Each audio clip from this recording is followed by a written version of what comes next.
नमस्कार। हम आज बात करने वाले हैं हिंदी के प्रतिष्ठित लेखक स्वयं प्रकाश की कहानी नेताजी का चश्मा, जो कि एनसीईआरटी पुस्तक द्वारा निर्धारित है। और आप जानते हैं कि मेरा YouTube channel smart Hindi world है, इसको आप सब्सक्राइब कर सकते हैं, बेल आइकन को जरूर दबा सकते हैं, लाइक करें और शेयर करें। आइए नेताजी का चश्मा कहानी की हम बात करने वाले हैं।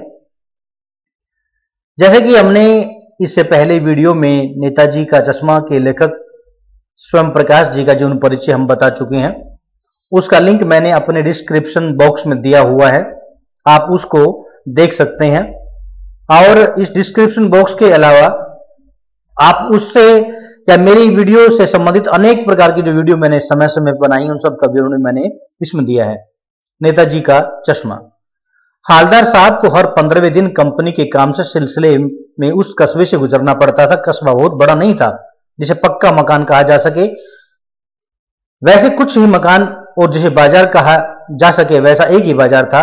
कस्बे में एक लड़कों का स्कूल, एक लड़कियों का स्कूल, एक सीमेंट का छोटा सा कारखाना, 2 ओपन एयर सिनेमा घर और एक नगर पालिका भी थी। नगर पालिका थी तो कुछ न कुछ करती भी रहती थी, कभी कोई सड़क पक्की करवा दी, कभी कुछ पेशाब घर बनवा दिए, कभी कबूतरों की छतरी बनवा दी, तो कभी कभी सम्मेलन करवा दिया। इसी नगर पालिका के किसी उत्साही बोर्ड या प्रशासनिक अधिकारी ने एक बार शहर के मुख्य बाजार के मुख्य चौराहे पर नेताजी सुभाष चंद्र बोस की एक संगमरमर की प्रतिमा लगवा दी। यह कहानी उसी प्रतिमा के बारे में है, बल्कि उसके भी छोटे से हिस्से के बारे में है।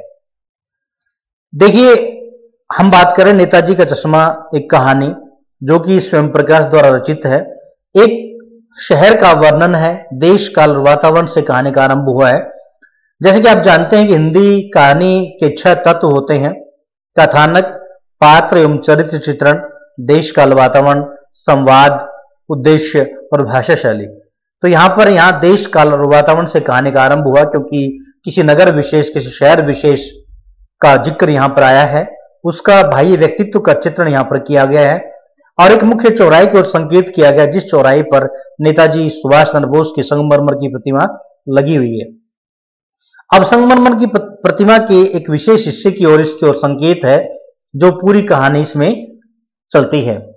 पूरी बात का तो पता नहीं, लेकिन लगता है कि देश के अच्छे मूर्तिकारों की जानकारी नहीं होने और अच्छी मूर्ति की लागत अनुमान और उपलब्ध बजट से कहीं बहुत ज्यादा होने के कारण काफी सन ऊहापोह और चिट्ठी पत्री में बर्बाद हुआ होगा और बोर्ड की शासन अवधि समाप्त होने की घड़ियों में किसी स्थानीय कलाकार को यह अवसर देने का निर्णय किया गया होगा। और अंत में कस्बे के इकलौते हाई स्कूल के इकलौते ड्राइंग मास्टर, मान लीजिए मोतीलाल जी, को यह काम सौंप दिया गया होगा, जो महीने भर में मूर्ति बनाकर पटक देने का विश्वास दिला रहे थे।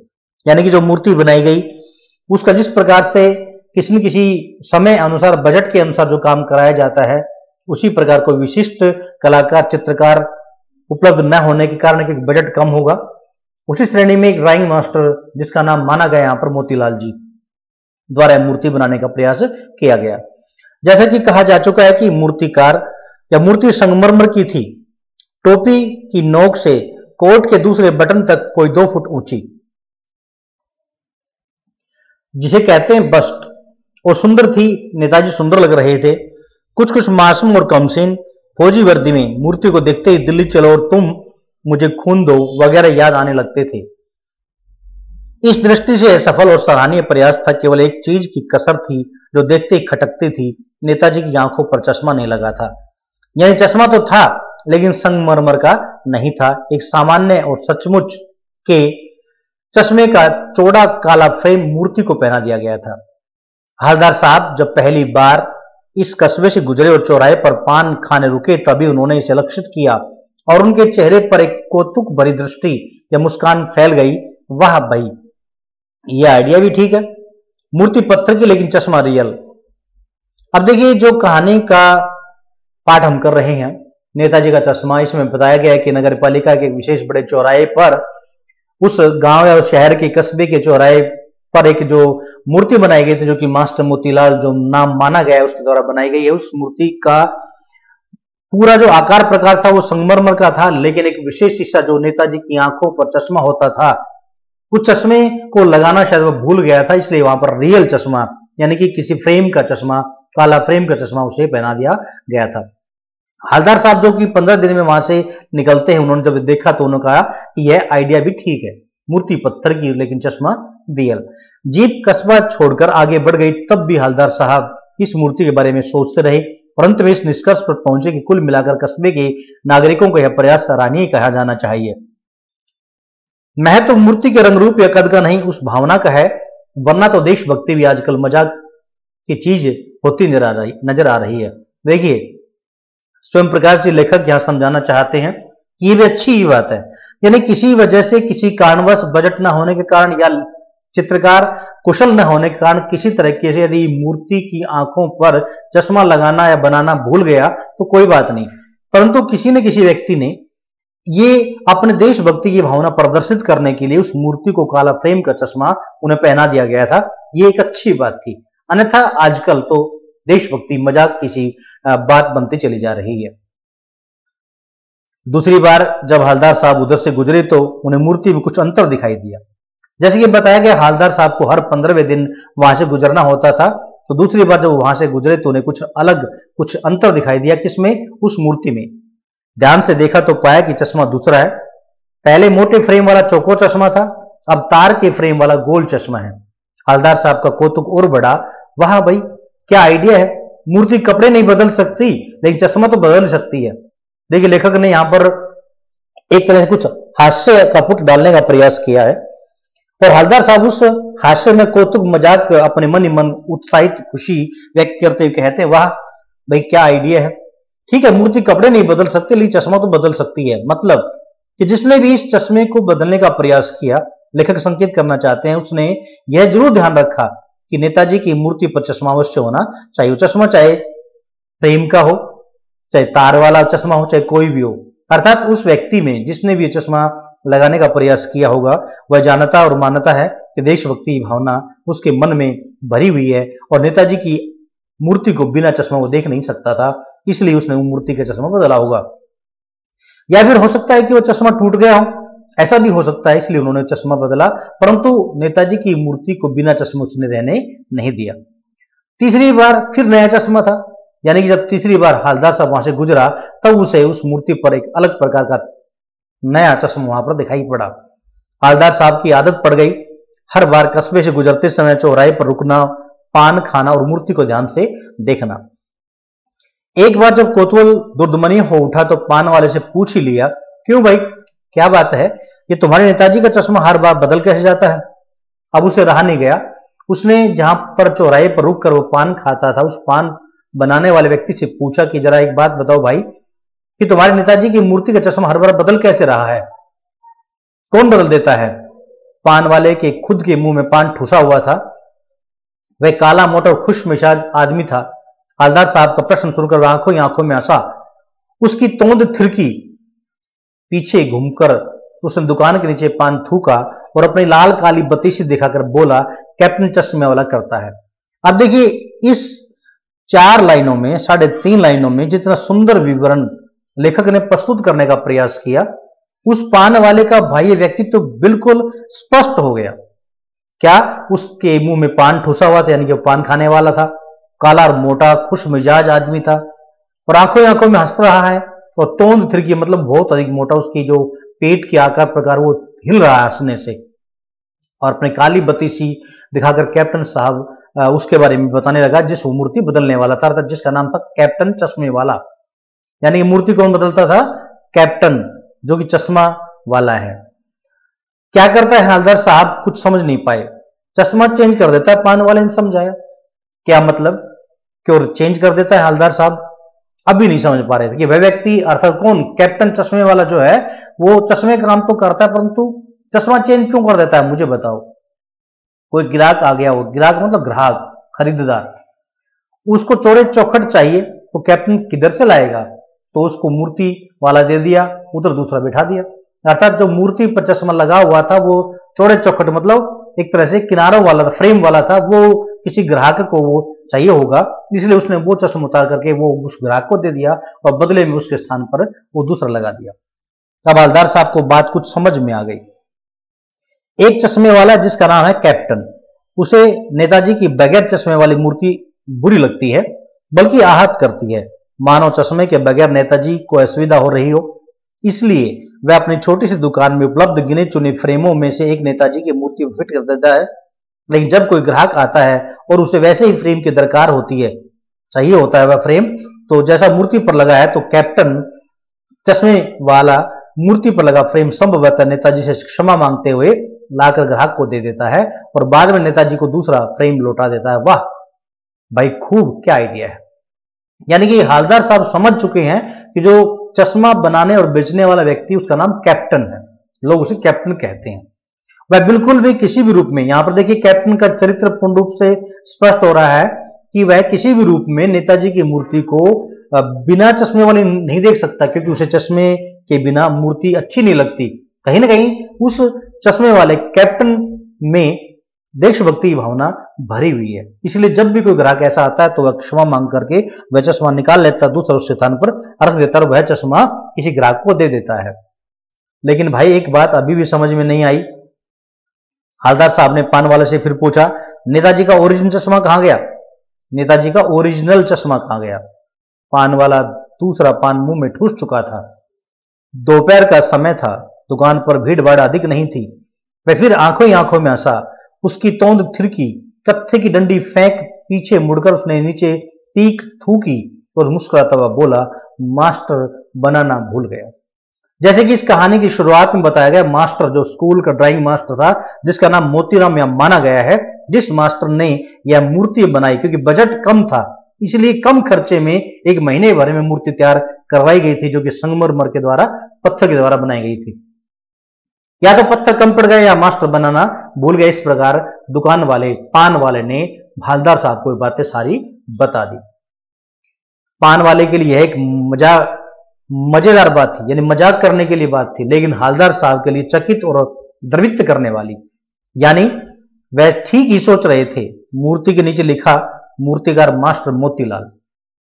वाकई कस्बे का अध्यापक था। बेचारे ने महीने भर में मूर्ति बनाकर पटक देने का वादा कर दिया होगा, बना भी ली होगी, लेकिन पत्थर में पारदर्शी चश्मा कैसे बनाया जाए, कांच वाला, यह तय नहीं कर पाया होगा। यह कोशिश की होगी और असफल रहा होगा। यह बनाते बनाते कुछ और बारीकी के चक्कर में चश्मा टूट गया होगा। यह पत्थर का चश्मा अलग से बनाकर फिट किया होगा और वह निकल गया होगा। उफ। यानी कि इस प्रकार से इस पूरे गद्यांश में आपने लंबा जो वाक्य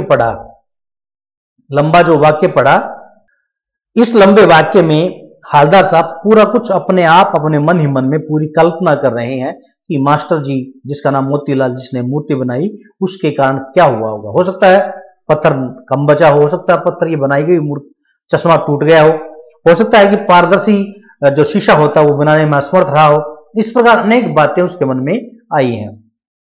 हालदार साहब को यह सब कुछ बड़ा विचित्र और कौतुक भरा लग रहा था। इन्हीं ख्यालों में खोए हुए पान के पैसे चुकाकर चश्मे वाले की देशभक्ति के समक्ष नतमस्तक होते हुए जीप की तरफ चले, फिर रुके, पीछे मुड़े और पान वाले के पास जाकर पूछा कि क्या कैप्टन चश्मे वाले नेताजी का साथी है या आजाद हिंद फौज का भूतपूर्व सिपाही। यानी कि हालदार साहब के मन में भी कौतूहल था, जिज्ञासा थी कि वह जो कैप्टन है, जो चश्मे बेचने या बनाने का काम करता है, क्या वो कहीं ऐसा तो नहीं कि नेताजी सुभाष चंद्र बोस का साथी रहा हो या आजाद हिंद फौज का कोई भूतपूर्व सैनिक या सिपाही रहा हो। ऐसा उसने पान वाले से पूछा। पान वाला नया पान खा रहा था। देखिए, पान वाला अभी तक तीसरा पान खाना शुरू कर दिया गया। पहले पान जब वह बात करने लगा तब खा रहा था, दूसरा पान उन्होंने दूसरा प्रश्न पूछा तब खा रहा था, तीसरा पान वह खा रहा है। यानी कि पान बेचने वाला पान खाता अधिक है, बेचता कम। पान पकड़े अपने हाथ को मुंह से 1.5 इंच दूर रोककर उसने हालदार साहब को ध्यान से देखा, फिर अपनी लाल काली बत्तीसी दिखाई और मुस्कुराकर बोला, नहीं साहब, वो लंगड़ा क्या जाएगा फौज में, पागल है पागल, वो देखो वो आ रहा, आप उसी से बात कर लो, फोटो वोटो छपवा दो उसका कहीं। अब जैसे ही उसने प्रश्न पूछा था, पान वाले से इतनी देर में दूर से वह व्यक्ति दिखाई दिया जो कि चश्मा बनाने का काम करता, जो कैप्टन है, जो कि लंगड़ा के चल रहा है या हैंडीकैप्ट अपाहिज है। हालदार साहब को पान वाले द्वारा एक देशभक्त का एक इस तरह मजाक उड़ाया जाना अच्छा नहीं लगा। मुड़कर देखा तो अवाक रह गए। एक बेहद बूढ़ा मरियल सा लंगड़ा आदमी, सिर पर गांधी टोपी और आंखों पर काला चश्मा लगाए, एक हाथ से छोटी संदूकची और दूसरे हाथ में एक बांस पर टंगे बहुत से चश्मे लिए अभी अभी गली से निकला था और अब एक बंद दुकान के सहारे अपना बांस टिका रहा था, जो उस बेचारे की दुकान भी नहीं फेरी लगाता है। हालदार साहब चक्कर में पड़ गए। पूछना चाहते थे इसे कैप्टन क्यों कहते हैं, क्या यही इसका वास्तविक नाम है, लेकिन पान वाले ने साफ बता दिया था कि अब वह इस बारे में और बात करने को तैयार नहीं। ड्राइवर भी बेचैन हो रहा था। किसका ड्राइवर? हालदार साहब का, जो कि हर 15 दिन किसी काम से उधर से निकलते थे। तो जो ड्राइवर अपनी गाड़ी में रखते थे वो ड्राइवर भी बार बार बेचैन उठता था कि हालदार साहब जिस काम के लिए आए हैं वो काम तो अपने करने जा नहीं रहे, अपितु रास्ते में रुक करके तरह तरह की बातें कर रहे हैं। तो ड्राइवर गाड़ी में बैठे बैठे परेशान बेचैन हो रहे थे। काम था, हालदार साहब जीप में बैठकर चले गए। यानी कि जो ड्राइवर बेचैन हो रहे थे, काम भी था, हालदार साहब जीप में बैठकर अब चले गए। 2 साल तक हालदार साहब अपने काम के सिलसिले में उस कस्बे से गुजरते हुए नेताजी की मूर्ति के बदलते हुए चश्मों को देखते रहे। कभी गोल चश्मा होता तो कभी चौकोर, कभी लाल, कभी काला, कभी धूप का चश्मा, कभी बड़े कांचों वाला गोगा चश्मा, पर कोई ना कोई चश्मा होता जरूर। अब देखिए एक चित्र आपके समक्ष है। चित्र में एक चौराहा नजर आ रहा है, लोग आ रहे हैं, जा रहे हैं। यहां पर एक बूढ़ा व्यक्ति जो कैप्टन चश्मे वाला जिसे नाम दिया गया है, जिसका एक कुछ सामान यहां रखा हुआ है, चश्मे यहां कुछ लगे हुए हैं जो कि अपने हाथ में लेकर के वह बेचता होता है, परंतु नेताजी की मूर्ति यहां लगी है जिसमें वो चश्मा अब लगाने का प्रयास कर रहा है। ये देशभक्ति की भावना यहाँ पर दिखाई दे रही है और यहाँ पर लिखा नेताजी सुभाष चंद्र बोस, यहाँ मूर्ति के ऊपर लिखा हुआ है।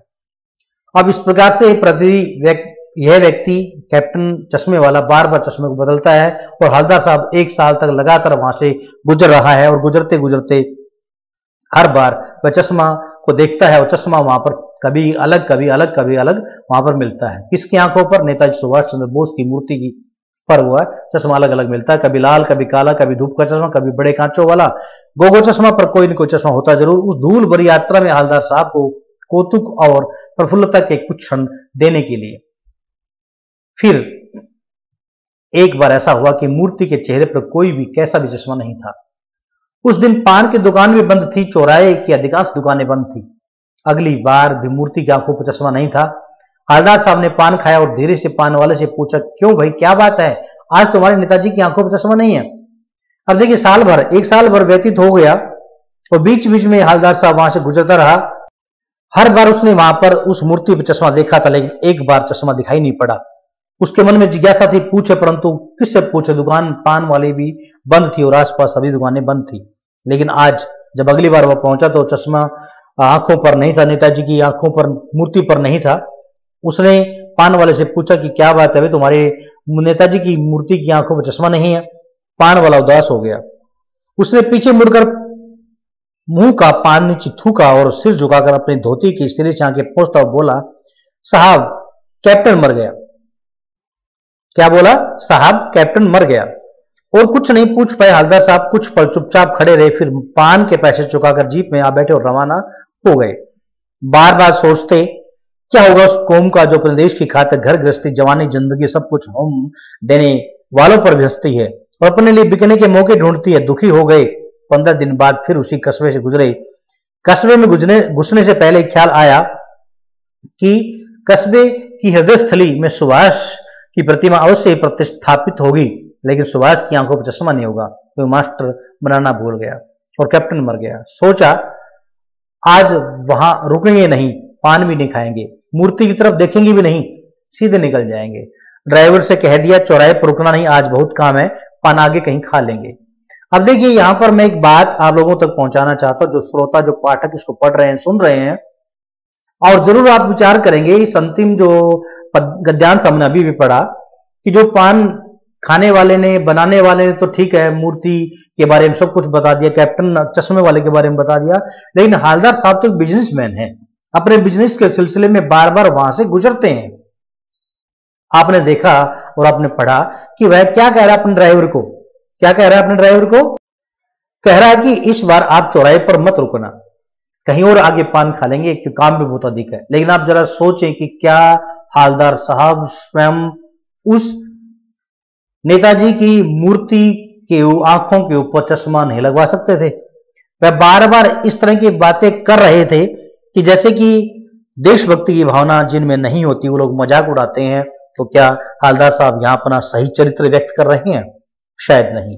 लेखक बताना चाहते कि कहना आसान है और करना बड़ा मुश्किल, अर्थात करनी और कथनी में अंतर होता है।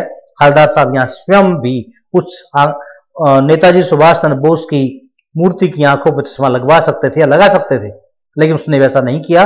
बल्कि इस बार क्या किया कि अपने गाड़ी के ड्राइवर से कहा कि इस बार वहां न रुकना, पान भी के आगे खा लेंगे, बहुत अधिक काम हो, चौराहे पर नहीं रुकना। यहां स्पष्ट हो रहा है कि उसके अंदर भी विशेष रूप से देशभक्ति की भावना विद्यमान नहीं है। लेकिन आदत से मजबूर आंखें चौराहे पर आते ही मूर्ति की तरफ उठ गई। कुछ ऐसा देखा कि चीखे, रोको। जीप स्पीड में थी। ड्राइवर ने जोर से ब्रेक मारे। रास्ता चलते लोग देखने लगे। जीप रुकते न रुकते हालदार साहब जीप से कूदकर तेज तेज कदमों से मूर्ति की तरफ लपके और उसके ठीक सामने जाकर टेंशन में खड़े हुए। ऐसा कुछ दिखाई पड़ा है आज। यद्यपि वो रुकना नहीं चाहते थे, परंतु जैसे वो वहां से गुजरे तो अनायास से उसकी आंखें उस मूर्ति की तरफ चली गई और मूर्ति की तरफ उसने जब अचानक कोई ऐसी चीज देखी जो शायद उसके लिए अकल्पनीय थी, तो उसने अचानक चीख कर कहा कि गाड़ी तुरंत रोको। और गाड़ी रोकेगी। गाड़ी रुकने से पहले ही हालदार साहब उसमें जंप कर गए और वह मूर्ति के सामने अटेंशन की मुद्रा में जाकर खड़े हो गए। मूर्ति की आंखों पर सरकंडे से बना छोटा सा चश्मा रखा हुआ था। देखिए क्या था, मूर्ति की आंखों पर सरकंडे से बना हुआ छोटा सा चश्मा रखा हुआ था, जैसा बच्चे बना लेते हैं। हालदार साहब बहुत भावुक हैं। इतनी सी बात पर उसकी आंखें भर आई। अब देखिए, लेखक ने अपनी कहानी के अंतिम छोर पे लाकर के ये सिद्ध करने का प्रयास किया कि आज भी हालदार साहब के मन में ऐसी भावना विद्यमान है। वो भावुक तो अवश्य हुए, परंतु कहीं ना कहीं उसके चरित्र के दूसरे पक्ष का उद्घाटन करना लेखक यहाँ प्रस्तुत करना चाहते थे कि वह चाहते तो यहां पर अच्छा चश्मा लगवा सकते थे, परंतु वह तो स्वयं वहां से निकलकर बचकर निकलना चाहते थे। परंतु अचानक जब उसने देखा कि आज कुछ अकल्पनीय चीज वहां पर उस मूर्ति पर दिखाई दी, जो कि क्या थी, सरकंडे से बना एक छोटा सा चश्मा। सरकंडे से बना एक छोटा सा चश्मा, यानी कि जिस भी व्यक्ति विशेष ने वह सरकंडे से बना हुआ छोटा सा चश्मा उस मूर्ति पर लगाया होगा, तो कहीं ना कहीं लेखक सिद्ध करना चाहते हैं कि देशभक्ति की भावना अभी भी कुछ बची हुई है। चाहे लोगों के पास पैसे नहीं है, सामर्थ्य नहीं है, समर्थवान नहीं है, परंतु अपने सीमित सुलभ साधनों के द्वारा भी जिस व्यक्ति ने भी है सरकंडे से बना हुआ चश्मा बनवाया होगा और लगाया होगा, तो कहीं ना कहीं ऐसा है, हो सकता है वो बच्चे हो सकता है कोई गरीब व्यक्ति हो जिसने ऐसा किया और उस नेताजी की मूर्ति पर वह चश्मा लगवा दिया। यानी कि यदि वो चश्मा नहीं होता तो नेताजी की मूर्ति अच्छी नहीं लगती, परंतु जिस व्यक्ति ने यह चश्मा लगवाया उसको धन्यवाद है। हालदार साहब ने जब ये देखा तो क्या हुआ, वह भावुक हो जाता है और इतनी सी बात पर आंखें भराई। आज उसे इस बात का एहसास हुआ कि यदि मैं भी ये काम कर सकता तो अच्छा होता, परंतु आज उसकी आंखें भर आई। मतलब उसने सोचा या उसके कहीं कहीं मन में भावना जरूर आई कि आज भी कहीं देशभक्ति भावना जिंदा है। इस प्रकार दोस्तों, आपने स्वयं प्रकाश द्वारा लिखित कहानी नेताजी का चश्मा, जो कि बहुत रोचक कहानी है, सुनी, समझी और पढ़ी, देखी। आप जरूर उसका पुनर्पाठ कीजिएगा, इसके बारे में और गहराई से सोचिएगा कि देशभक्ति की भावना हमारे अंदर होनी अति आवश्यक है। यदि हम देश के लिए कुछ कर नहीं सकते तो कम से कम उसके बारे में अच्छा सोच तो सकते हैं। हमारे अंदर जिस देश में हम रहते हैं वो देश के प्रति सच्ची भावना हमारे अंदर होनी चाहिए। धन्यवाद।